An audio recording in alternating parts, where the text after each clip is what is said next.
Yeah, yes. So I want to talk about, so let me begin by reviewing some things about excisive functors.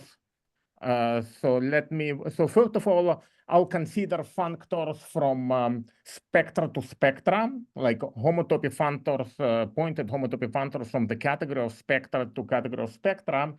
But for various technical reasons, I want to restrict myself to functors which commute with filtered colimits. So I want to consider functors which satisfy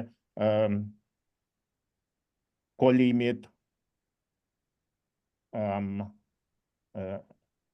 f of xi is f colim xi, which that this is an equivalence for filter colimits.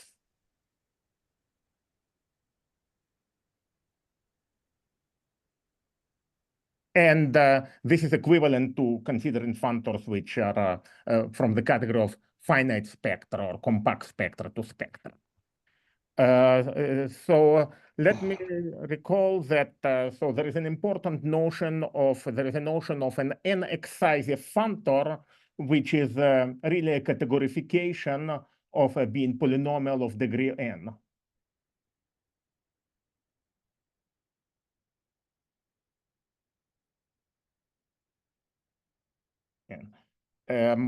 So I wrote here the formal definition. I'm sure that many people saw the definition before. If you haven't seen it before, it doesn't matter so much the details of the definition. What matters is that it is a reasonable categorification of the notion of what it means to be polynomial of degree n. So, for example, one excisive functors. Well, that's what we would call linear functors. So a functor is linear if it has properties that it takes homotopy push-out squares to homotopy push-out squares. So suppose you have a homotopy push-out square in the category of finite spectra, and then we can apply a functor to it, my favorite functor, and get a new square of spectra. And I say that the functor f is linear if whenever I apply it to a push-out square, I get another push-out square. So for example, so linear functors are easy to describe. I consider, so really a linear functor has a form, it's just taking smash product. So tensor stands for smash product of spectra. And clearly taking a smash product with a spectrum preserves all colimits. And in particular, it preserves homotopy push-out. And one can show that every linear functor is equivalent to one of these forms. Okay? One can consider, so more generally, like a functor like f of x equals x tensor x will be a quadratic functor. So it's like x squared. And the definition of an excisive functor satisfies many of the elementary properties of polynomial functions that you would expect. So in particular, a functor that is 2 excisive is automatically 3 excisive and 4 excisive and so forth. So if the functor f of x equals x is linear, it is also like in a trivial way quadratic and n-excisive. So all these functors, like i's power of x, where I is between 1 and n, are n-excisive. Furthermore, any arbitrary limits and colimits, and when I say limit and colimit, I mean homotopy limit and colimit. Any arbitrary homotopy limit or colimit of n-excisive functors is again n-excisive. So here I wrote an example. So if you take a spectrum with an action of a symmetric group, sigma I, so you can take the smash product of that spectrum C with x smash itself I times. That's going to be I excisive. This is an I excisive functor with a natural action of the symmetric group, and taking homotopy orbit of this symmetric group, of this action of the symmetric group, is a case of homotopy colimit. So the homotopy colimit is still n-excisive. And one can say that one can characterize the category of n-excisive functors as the smallest category of functors which contains these n functors, like the powers of x up to nth power, and is closed under arbitrary colimits and finite limits. So that's one way to describe it. Okay, am I making sense? All right. So let me give a couple of, introduce a couple more definitions. So let fun SP be the infinity category of functors from compact spectra to all spectra. So inside it, we have the category Xn. Let it be the full subcategory of n-excisive functors. So there is an inclusion of functors, and the category of n-excisive functors, it is clearly closed under arbitrary colimits because it is defined in terms of defined it in terms of colimits. It is also closed under arbitrary limits because, well, in the category of spectra, it's a stable model category. A cubical diagram is a push-out diagram, even only if it is a pullback diagram. So really, the inclusion of n-excisive functors to all functors has both a right and a left adjoint.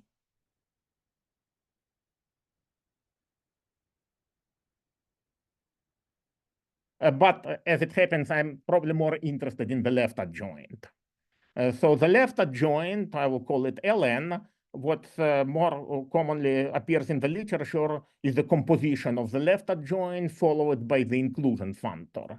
So this gives me an endofunctor of the category of spectra, which associates to every functor another functor, which I call P and F. And this is a universal approximation of a functor F by an n-excisive functor. So this is Goodwillis as defined by Goodwillis. So this is nth Taylor approximation of F. Actually, the Taylor approximations are going to play very little role, almost no role in today's talk, but I wanted to mention it because it's kind of an important motivating construction in the background.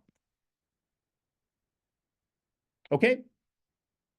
So let's see what else do I want to say. So the problem that I want to focus is kind of a basic problem in the subject of functor calculus and excisive functors, which is to describe or to understand in some sense, in some ways, the category of n-excisive functors, or somehow classify excisive functors.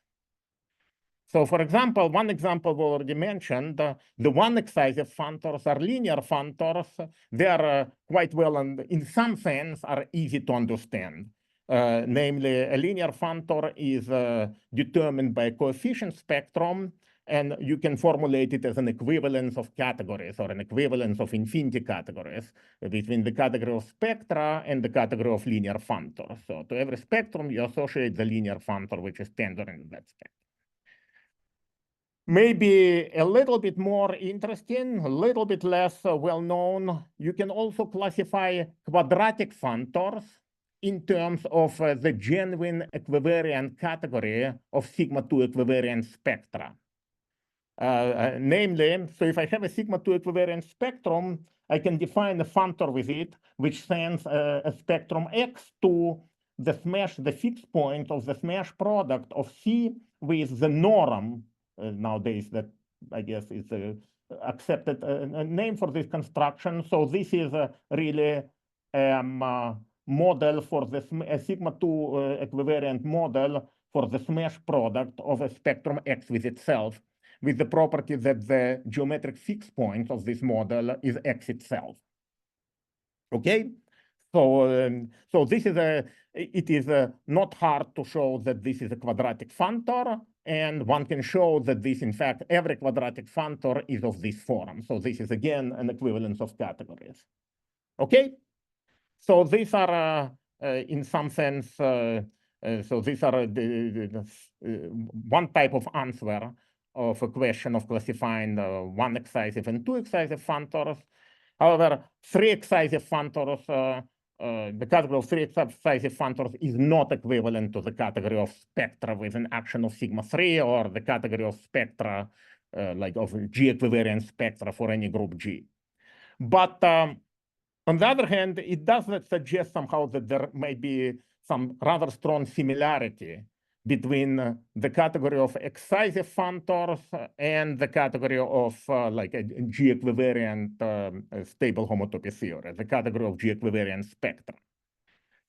Also, one could ask, well, is this a satisfactory answer to the question of describing the homotopy category of an excisive functor? Well, in some sense, it is satisfactory in the sense that it like equates it, it shows that it's equivalent with a well-studied category, which we are all familiar with. On the other hand, you could say that, well, the category of spectra is still very complicated, so is it really a satisfying description?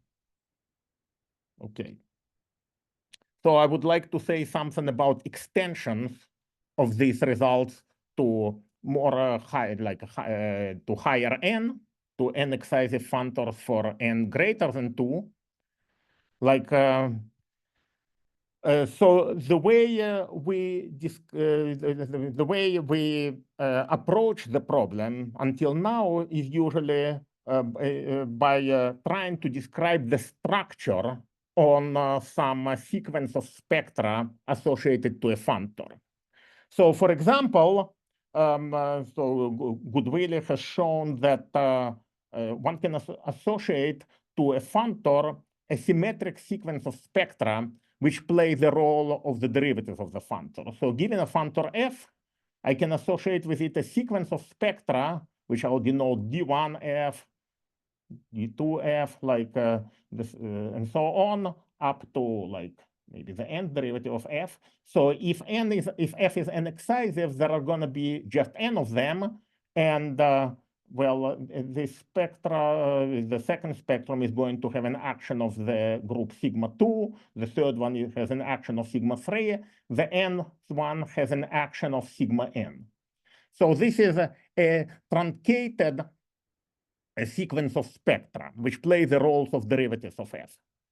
But now, like we know, of course, that in ordinary calculus, we know that a polynomial function f is, so if f of x is polynomial, then it is completely determined by an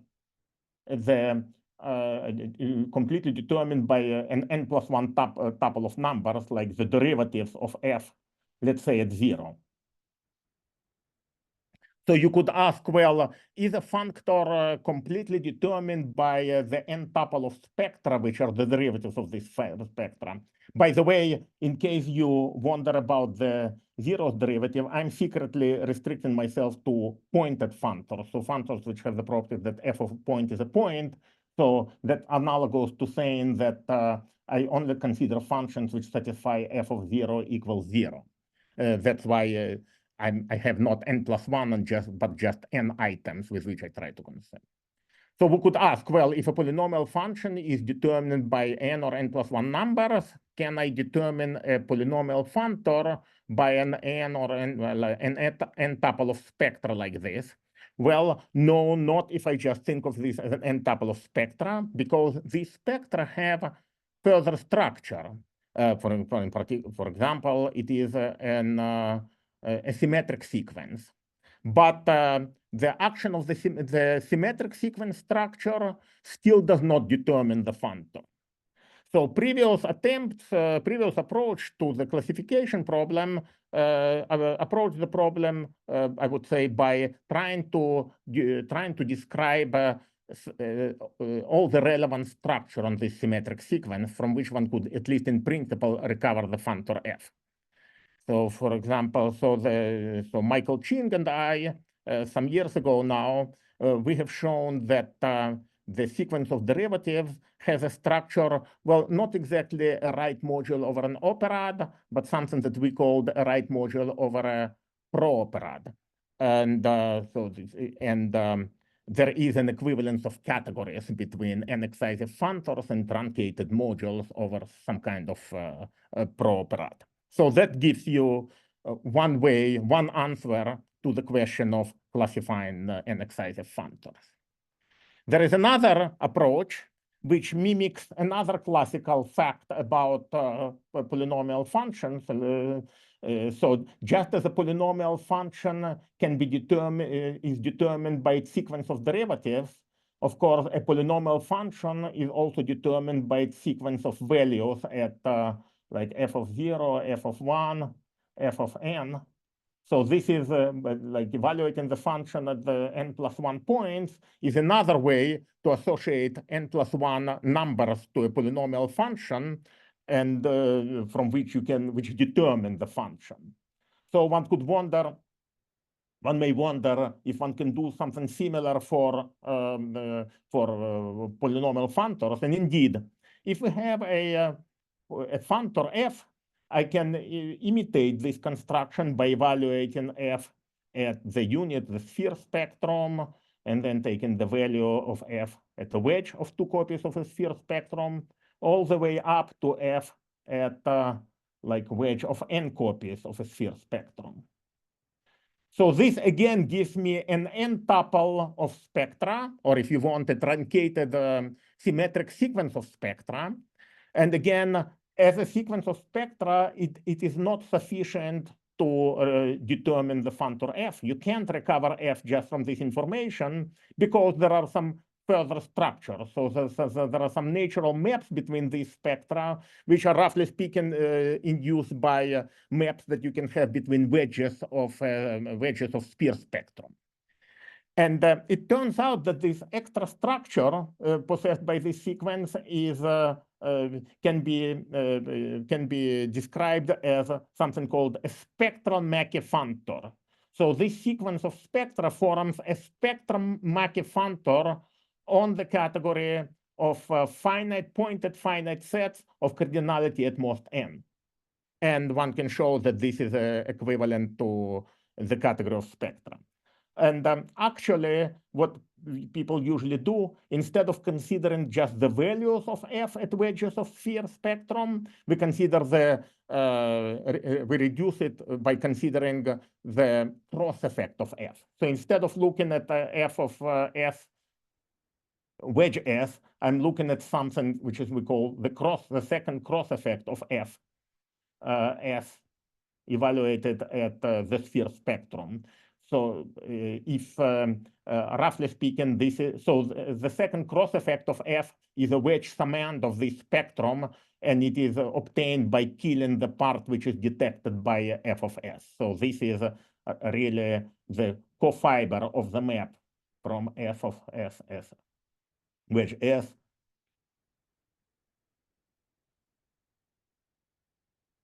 So there is an obvious map from f of s wedge f of s to f of s wedge s, and the second cross effect is the cofiber of this map. So it's roughly speaking taking the f of s wedge s and killing the part which comes from lower part of the sequence. And one can continue this and consider the sequence of the first n cross effect of f evaluated at the unit.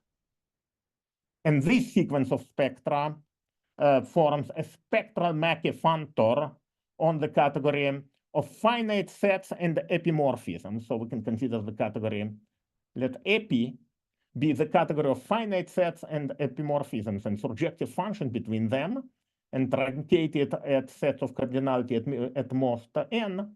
And it turns out that this sequence of spectra form a spectral Mackey functor on this. And this is and one can, in principle, recover the functor from this Mackey functor structure. So all this is due to this approach was developed by Sol Glasman, and what I was trying to say is as I recall, rephrase Glasman theorem. So the cross effects of a functor form a spectral Mackey functor on the category like a finite set of cardinality at most on and surjections. And furthermore, this determines an equivalence of categories between n excisive functor and spectral Mackey functor. Okay. So so I mentioned this result partly for background and partly to say that we do have some answers to the question of well, how to describe the category of n excisive functors, and the answers are maybe in some sense quite satisfying, but they're also quite complicated. So one might still want to like look for other answers. And let me again say, so Glassman's results in particular suggest again, a strong analogy between the n excisive functors from spectra to spectra and equivariant stable homotopy theory. And that's because the category of G spectra is equivalent to the category of spectral Mackey functors on the orbit category of G. So the orbit category of G is a nice small category whose objects are transitive G sets and G maps. And the category of G spectra is equivalent to the category of spectral Mackey functors on OG. While the category of n excisive functors is also equivalent to this category of spectral Mackey functors, but not an orbit category of a category of not an orbit category of a group, but a slightly different, nice small category. Of course, when G is sigma 2, O sigma 2 is equivalent to the category AP less or equal to 2. And from this you see why there is an equivalence of categories between two excisive functors and sigma 2 equivariant spectra, because in that case, the small categories happen to agree. But for n greater than 2, the category AP less or equal to n is not an orbit category. Okay, am I making sense? Do you hear me? Yes. Okay.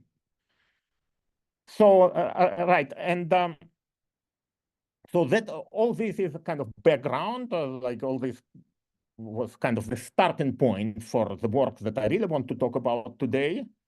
And so just as we know that in the category of spectra has a very important monoidal structure, which somehow one can use to say many things about spectra, in particular to understand the category of spectra. So the idea of our approach here is to exploit the monoidal structure on the category of functors. So in this work, we explore another approach to the classification problem, which exploits the monoidal structure. And then once one has the monoidal structure, one may want to classify the tensor ideals in the category of compact objects of the set of n excisive functors in the category of n excisive functors. So what is that monoidal structure? It is, of course, the Day convolution. So Day convolution is an operation on functors between two monoidal categories.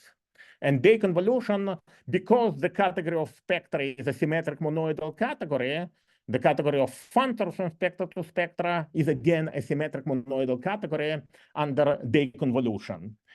So let's see. When I gave, should I recall quickly the definition of Day convolution? I gave yes, please. Yes, please. Okay. So remember, so the Day convolution. So suppose I have two functors like f and g. Let's say from the category of spectra to itself. So I can define a new functor. Let me denote it like f star or g, which evaluated at x is the colimit, by which I really mean homotopy colimit, over a category of all maps from a smash product A smash B to X, f of A, maybe I said that I will use tensor product, f of A tensor f of B. So you see, I'm using the source category. It has a monoidal structure. I'm looking at the category of all like arrows of this form where morphisms are obvious kind of triangles. And I'm taking the tensor product of f of A with tensor B. And of course, I really want to do it in a homotopy invariant way. So I should use maybe like either derived day convolution in the between, or maybe use either model categories or infinity categories or some machinery like this. Nevertheless, this is a well-defined operation. And so of course, when you look at so it can be difficult to calculate explicitly the day convolution between two given functors, but it's actually not so bad because it's not difficult. Day convolution between representable functors is easy to calculate in some sense. So let me remind you that. So suppose I have two representable functors. So suppose E and F are two compact spectra.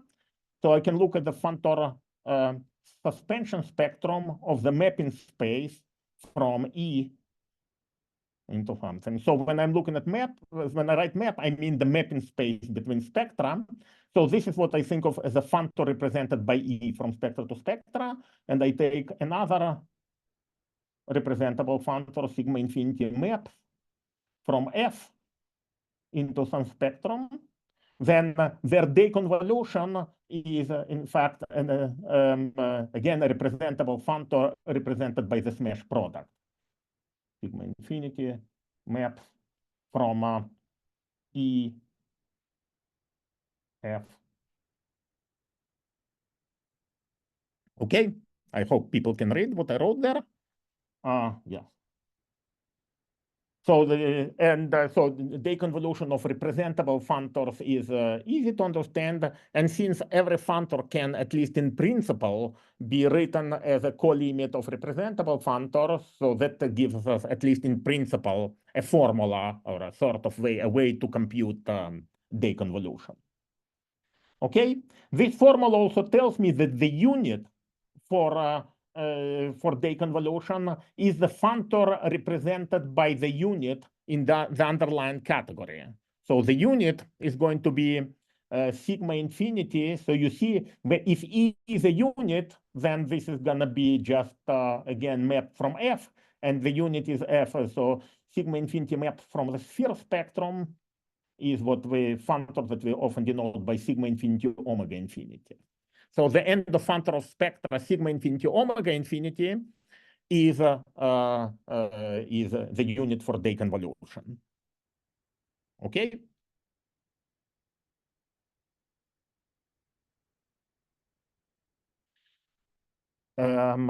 So let's see. So that's right. So then since I want to apply the existence of convolution to study an excisive functors, I should ask, well, how does day convolution interact with being an excisive or with operations in functor calculus? And it turns out that it actually interacts really well. So we have a kind of assembly formula for the Goodwillis Nth-Taylor approximation. So the lemma, the Nth-Taylor approximation is equivalent to day convolution with the Nth Taylor approximation of the unit. Okay, so if you want, you can interpret this as saying that Pn is a Smashing localization. So people have figured out a while ago that you can think of Pn of this Nth-Taylor approximation as a kind of localization, on the category of functors. But now I'm saying that it is a Smashing localization with respect to day convolution. And I should say that this fact is not difficult to prove, but it's not entirely formal in the sense that it is really quite special to the category of functors from spectra to spectra. So, for example, this is false for functors from top to spectra.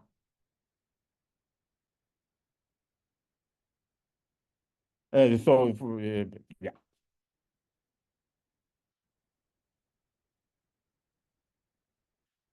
Okay, so that tells me in particular that, so it tells me that the category of n, so deconvolution passes to a nice monoidal structure on the category of n-excisive functors. So the category of n-excisive functors is symmetric monoidal, and both the inclusion functor and the Taylor approximation functors are strongly monoidal functors.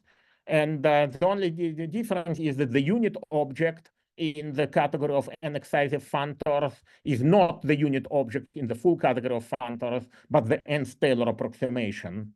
Again, the localization of the unit.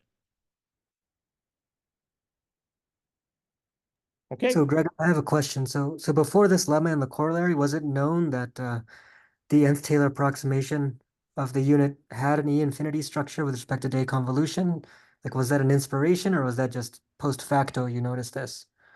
So, sorry, could you repeat your question? What was what known beforehand? Right, so that with respect to deconvolution, that Pn sigma infinity omega infinity is an E-infinity algebra. Well, I don't know. I haven't thought about in this way, so it was not explicitly known to me. Maybe not that I know. I think not explicitly. Okay, thank you. Okay. Yeah, so that was sort of a starting point, the realization that deconvolution interacts well with this business of being excisive. Right, so for example, I can a little bit, so you could ask, well, is it, okay, deconvolution is a symmetric monoidal structure on n-excisive functors. Is this structure good for something?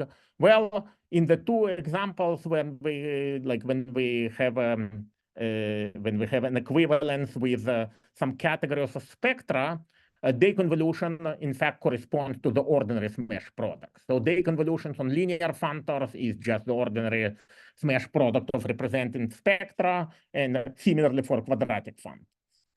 So this perhaps suggests that deconvolution is potentially is an interesting monoidal structure. So here is another fact. That compact objects in the category of functors are dualizable.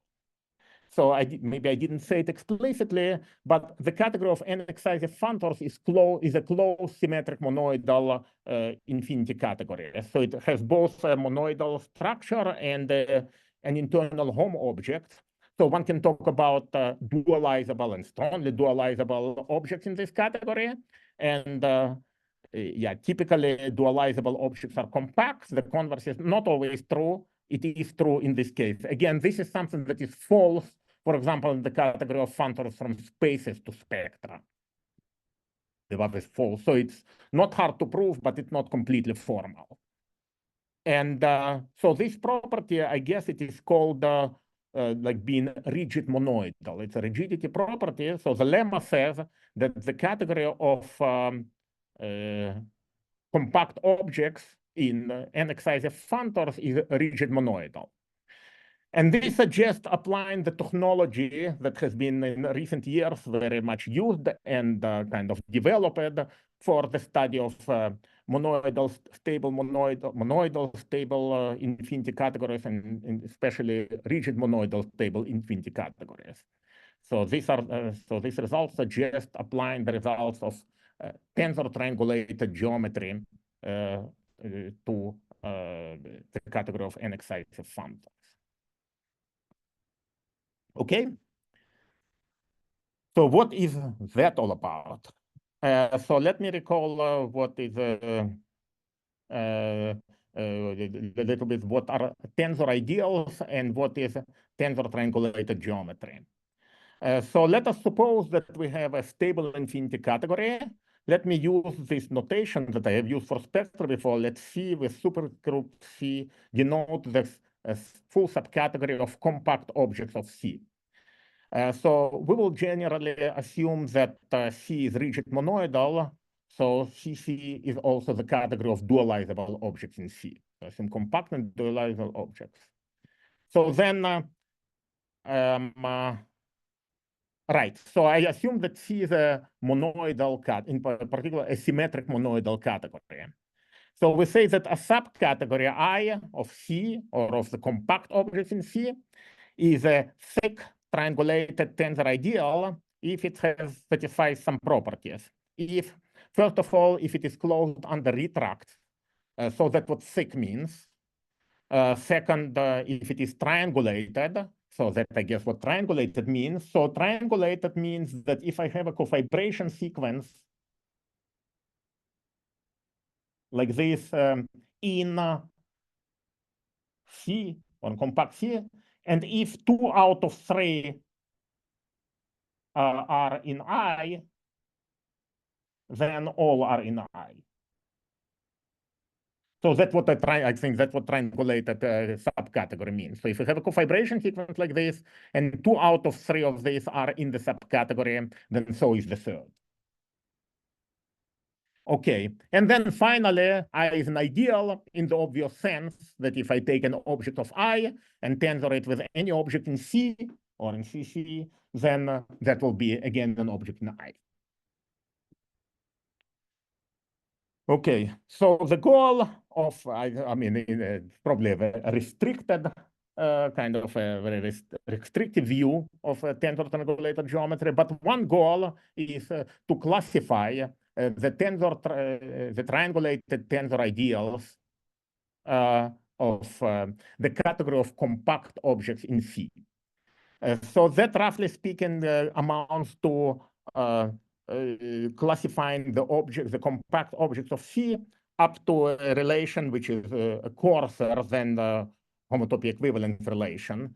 So we say that, roughly speaking, that 2 objects are equivalent if they can be built from each other using cofibration sequences and retracts and tensoring with a standard object. So we say that one object can be built from another if you can start with that from that other object and take colimits and cofibers and all that and get to the third one. And they're equivalent if they can be built from each other. And so classifying the tensor triangulated ideals is equivalent to classifying the objects of the category up to this cruder notion of equivalence. Excuse me, can I ask a question? Do you mean classify thick triangulated tensor ideals? Do you want the word thick in there? Yes, I use the word thick in there, yes. So closed under retracts. Okay, so in your goal, the goal, you say it's to classify thick triangulated tensor ideals, not merely, yes. Okay, thank you. Yeah, thick tensor triangulated. And actually, I'm going to say, maybe cheat a little bit and say that in practice, it is enough to classify the poset of prime ideals in C. And the poset of prime ideals is what's called the Balmer spectra of C, or maybe of the compact objects of C. So it should be, so I think it is clear what it means for an ideal to be prime. So we say that an ideal is prime if it has the property that if the tensor of 2 objects of C is in the ideal, then at least one of them is in the ideal. So the collection of prime ideals has a natural topology, which is kind of analogous to the Zariski topology.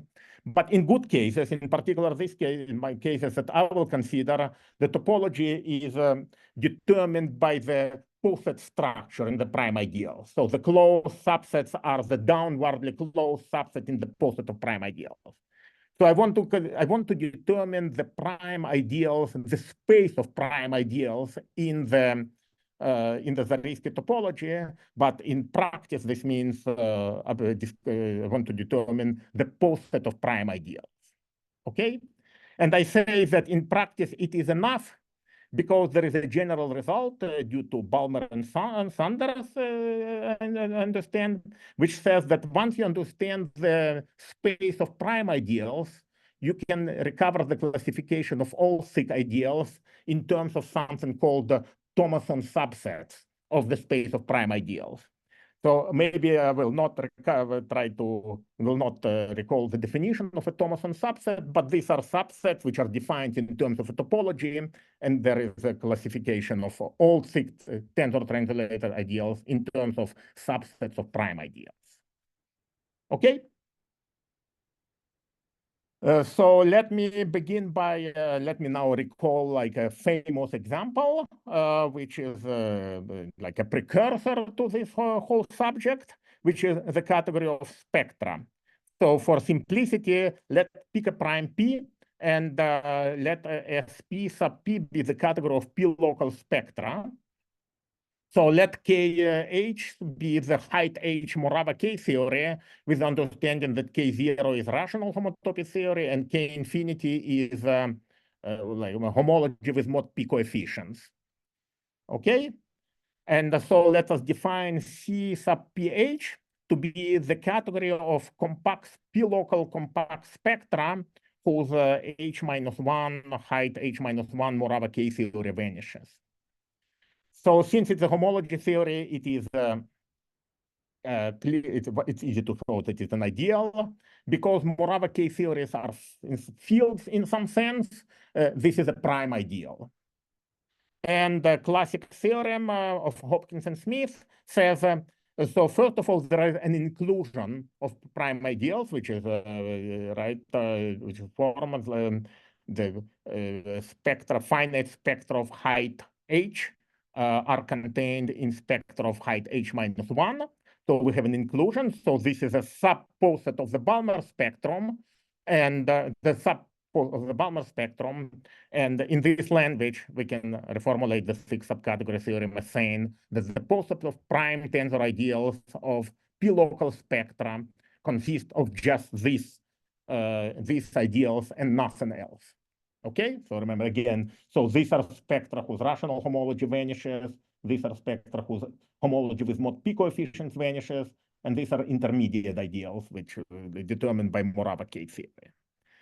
And if you want to classify like ideals of not just P local, but all spectra, you basically take the union of this picture for all P, where at height 0, so CP1 does not really depend on P.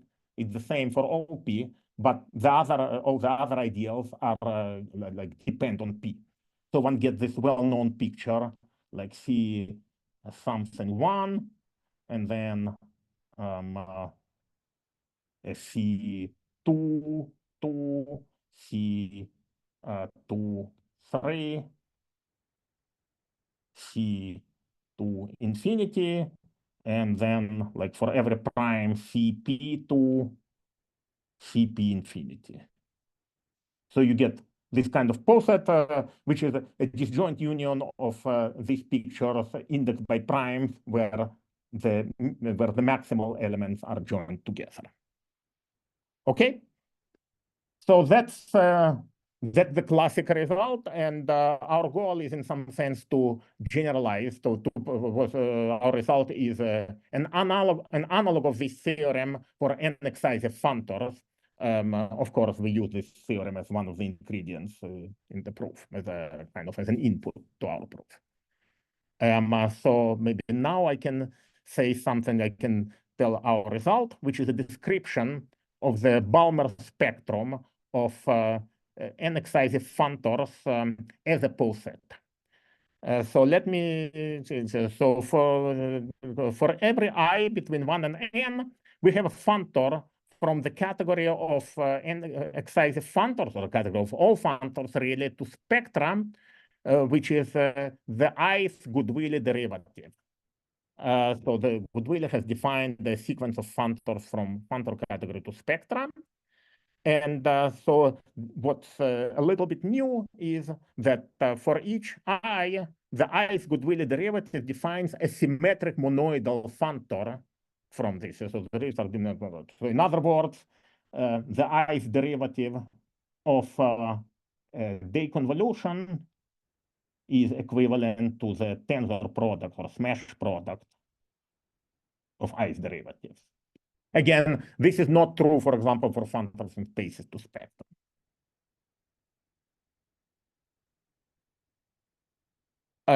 So now, because the derivative is an n-excisive functor, because the derivative is a symmetric monoidal functor, whenever I have a prime ideal in the category of spectra, I can pull it back and get its preimage will be a prime ideal in the category of n-excisive functors. So now that I have a bunch of monoidal functors, I can construct a bunch of prime ideals by pulling back prime ideals. So for every I between 1 and n, and every prime p, and every height, I think because of the way we use, because of the indexing, actually h is between 1 and infinity, right? So we can define an ideal depending on I. So these are all functors, so that the i's derivative belongs to this fund category, which I defined earlier. So remember, this is meaning, this says that the h minus height, h minus 1 Morava K-theory of the i's derivative of f, if you want to localize that p, is 0. Okay, so each one of these, because this is a monoidal functor, each one of these is a prime ideal. So first of all, I can tell you that these are precisely all the prime ideals. So every prime tensor ideal is of the form, is of this form for some I between 1 and n, some prime p, and some h between 1 and infinity. And basically all these ideals are distinct, except that when h equals 1, we look height 0. So, so when h equals 1, this is the same for all p. It does not really depend on p. So that's the one identification that you have. But otherwise, this is these are all these ideals are distinct. So this part of the theorem, which I have uncovered so far, this describes the Balmer spectrum of the category of n-excisive functors as a set. And in fact, it gives me, it partially gives me the topology. It gives me partial information of the topology.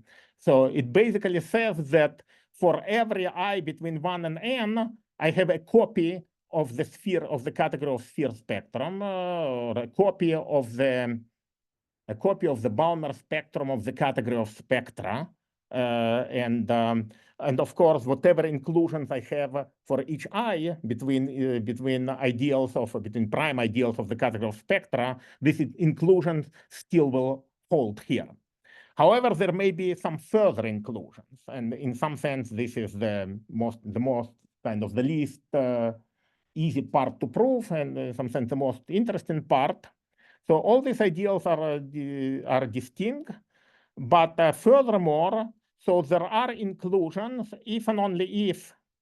So first of all, so one thing I can say that if, for example, if I equals j, then we know that PH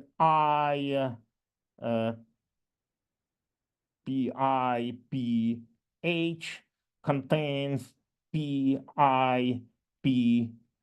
plus 1 contains, etc. Right? So of course, if I and P are fixed, then the bigger H is, the smaller the ideal is. We know that from the description of the ideals of the category of spectra. So the more interesting question is whether there are further inclusions between ideals to corresponding to different layers of the tower, different I and J. So there is an inclusion between an ideal belonging to the J's layer and an ideal belonging to the I's layer, if and only if. First of all, J has to be greater or equal than I, and P minus 1, and J minus I has to be divisible by P minus 1. So whatever interactions between layers, it happens in jumps of P minus 1. When the distance is a multiple of P minus 1, there may be some interaction. Second, well, the second part is maybe is maybe not so interesting, and let me not worry too much about it. But basically, it is saying that if the primes are different, there can of course be no inclusion unless the height happens to be 1, in which case we are in the rational case, and at height 0 there can be some inclusions. So, okay, and then furthermore. So as I wrote here before, if I and J are the same, if we're in the same layer, then there is inclusion precisely if and only if H is greater or equal to L. So the bigger the height is, the smaller the ideal. But if j is greater than I, so there can be inclusions with a shift. So the shift is 1 if I is, so let us suppose that j is greater or equal to I. So let SPJ be the sum of the digits in the base P expansion of I. So there can be a shift, there is going to be a shift of 1 if I is greater or equal than SP of j, the sum of digits in j, and the shift is going to be 2 if I is, so you see j is greater than I, the first condition says that, well, j is greater, I is smaller than j, but not that much smaller than j. It is like still greater or equal than the sum of digits of j. But if I is really, really much smaller than j, so that it's even smaller than the sum of digits of j, then the shift is going to be 2. And never more. So the shift is at most 2, which is something that a little bit surprised me when we first realized that we were getting this answer. Okay, so I'm almost out of time. So I guess maybe I can still be back. Rudradip, how much time do I have? So you're supposed to have 60 minutes, but we began a little late. So I would say Okay, you can take as long as you want. Yeah, I'm practically done. So 2-3 minutes, okay? Yeah, sure, no I have a couple of slides here. So this is a picture of what happened. So you see, like this is a picture of that you get for 4 excisive functors, like at each prime 2, prime 3, 4. So there is an interaction when the difference between layers is a multiple of p minus 1. Well, when p equals 2, then p minus 1 is 1. So you can have a shift, but you see that for example, so if I write the number of the layer in two-adic in base 2, so then this will be 1, this will be 1, 0, this is 1, 1, and this is, I guess, 1, 0, 0.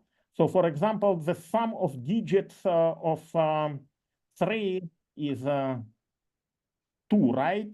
And so both 2 and 1, let me see, what do I want to say? Am I doing it? Am I doing it wrong or am I doing it right?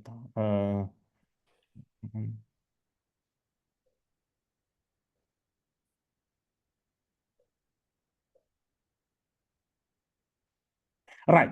So the sum of digits is 2 of digits of 3 is 2, and 2 is greater or equal than 2. Therefore, the shift between the third layer and the second layer is 1. But the sum of digits of 1 is 1 is less than the sum of digits of 3, and therefore I have a shift of 2 between layer 3 and layer 1. On the other hand, the sum of digits of 4 is 1, and therefore I only have shift of 1 between fourth layer and any layer which is below it. At the prime p, I have some shift like at steps of p minus 1, at steps of 2. Maybe I'll just say real quickly. So maybe really a couple of words about the proof. So one ingredient of proof is something that we call the Burnside-Goodwill ring, which is the analog, which is by definition the ring of endomorphisms of the unit. So we call it the Burnside of Goodwill ring because it is exactly analogous to the Burnside ring in an equivariant stable homotopy theory. And there is a presentation of it, which is analogous to a presentation of the Burnside ring. And there is a comparison map between the Balmer spectrum and the usual spectrum of the Burnside ring, which gives us partial information about which one can use to determine the inclusions. And then the precise dimension of the shift depends on calculations of blueshift of some generalized Tate constructions, which I don't have time to talk about. So thank you. Thank you very much. Can we all give the speaker a round of applause now?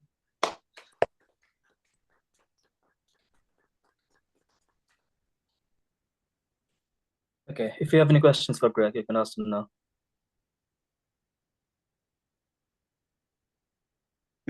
I have a question about quadratic functors. So you mentioned that it's determined by its second derivative, right? This Not but exactly, it's no, expected. not second derivative. It's determined by a genuine sigma 2 equivariant spectrum, which somehow, which encodes information about both first and second derivative. Ah, I see, I see. Ah, interesting. You see, you have a sigma 2 equivariant spectrum, so there is the underlying spectrum and there is the fixed points.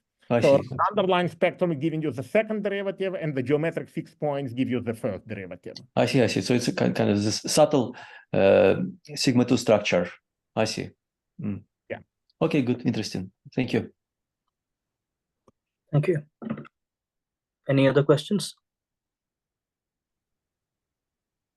Hi, I have a question. Can you hear me?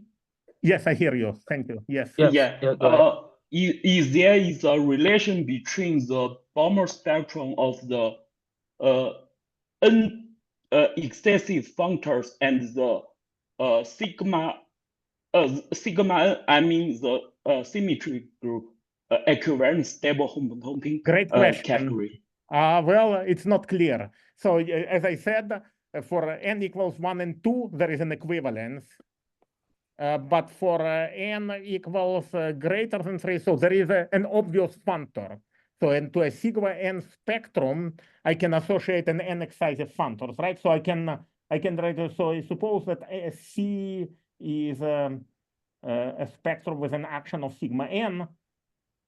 So I can define the functor f of x, C, tensor, the norm. I think what I want to do is from sigma n minus 1 to sigma n of x, sigma n. I think that this is the appropriate generalization of this construction to general n. So this gives me a functor from sigma n spectra to n excisive functors, but it's certainly not equivalence of categories. And what's worse, it's not a monoidal functor. So it does not. It's not clear that it tells us something about prime ideals or anything or Balmer spectrum. So the answer to your question is it's a good question, and I don't know the answer. I would like to know the answer. Thanks. Thank you. Nick, did you want to ask a question? Okay, sorry, I think there are some audio issues with Nick. So I have a couple of questions, Greg. Please go ahead. So you mentioned these wonderful analogies between classical calculus and the calculus of functors. Does the day convolution have an interpretation in terms of classical calculus? I mean, it has this funny property where it takes two functions and outputs a function whose derivative is the product of their derivatives. Yeah, that's such a great question. Yeah, that's a great question. I don't know. I know you have this joint work showing like really good Willy calculus isn't, you know, the derivative in the usual sense, but it's really corresponds to this power series. Did you know what I'm talking about? It was like one of your earlier joint works. There was like a particular power series that you could write down whose derivatives behaved more like good Willy derivatives. And so I'm wondering if I have to pass through that translation to understand convolution. Yeah, to be honest, I didn't quite get the second part of your question. And yeah, so you said something about power series and convolutions. I didn't quite get the question, the last part of your question. But yeah, to go back to your like basic initial question, yeah. So is there an interpretation of what day convolution does? In like what does it correspond to in classical answer in classical calculus? Well, that's a wonderful question. You would think it should correspond to something, but I don't know off the top of my head. And could you also go to your penultimate slide again? I was trying to process this computation of the endomorphism ring. Sorry? Right. Could you go to your second to last slide? I wanted to read at least a little bit more about this computation of pi naught of the unit. Right. Let me go back.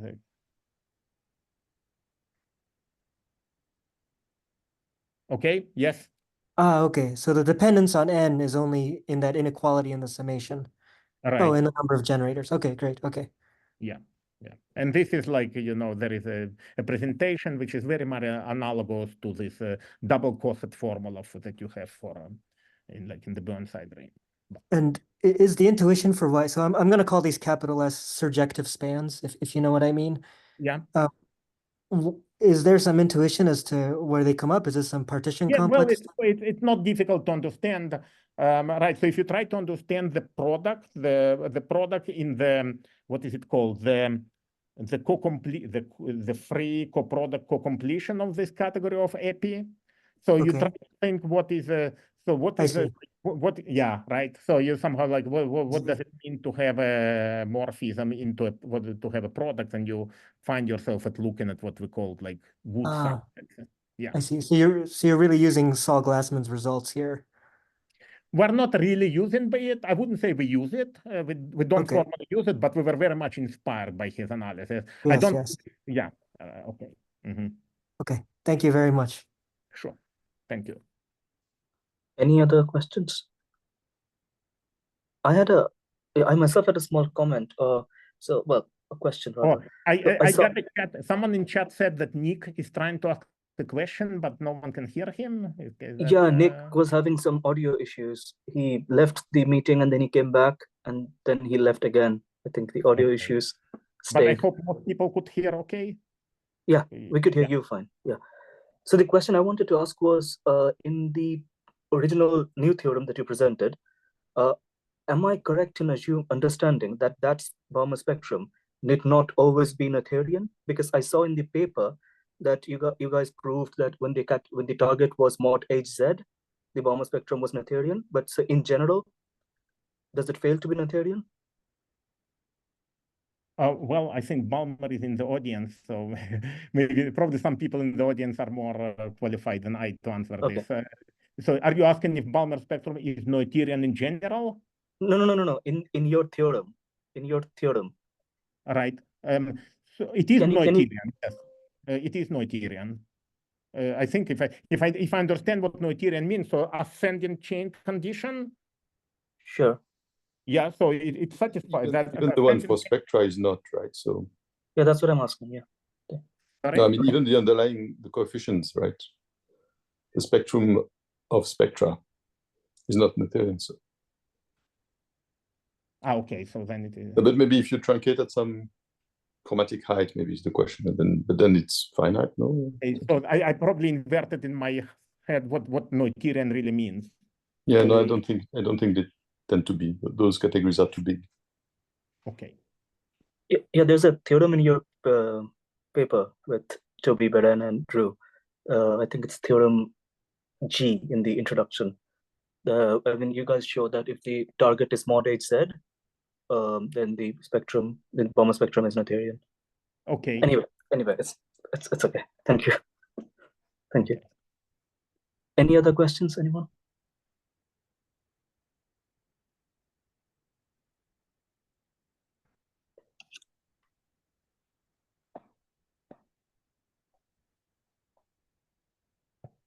Okay, if we don't have any further questions for Greg, let us Maybe conclude. I have Sorry, another yeah, go question. ahead. You want to compute the Balmer spectrum. You could using some blueshift result to Yeah. give certain inclusion relation, but you cannot prove it is proper inclusion. It seems you should need to solve some realization problem. I mean, you want to prove the two prime idea has some inclusion, but if you want to prove it is proper inclusion, you need some realization problem, right? Is I understand correct? Yeah, well, in the category of in G equivariant spectra, that's correct. But somehow in our case, it wasn't. It's not very difficult to prove that these are. It's not very difficult to prove that all these spectra are real spectra. So taking the Hopkins-Smith theorem as a starting point, it's not hard to show that these are all distinct. That these Okay, are all, I see. No, that wasn't difficult to show. Thanks. Because if you want to compute the G equivalence, the Balmer spectrum of the G equivalent stable homotopy category, you need such proof it is a proper inclusion. You need some of yeah. Somehow in this case, the realization problem is not difficult. Okay, I see. Thanks. Okay, thank you. Any more questions for the speaker? Well, if not, let us thank Greg once again.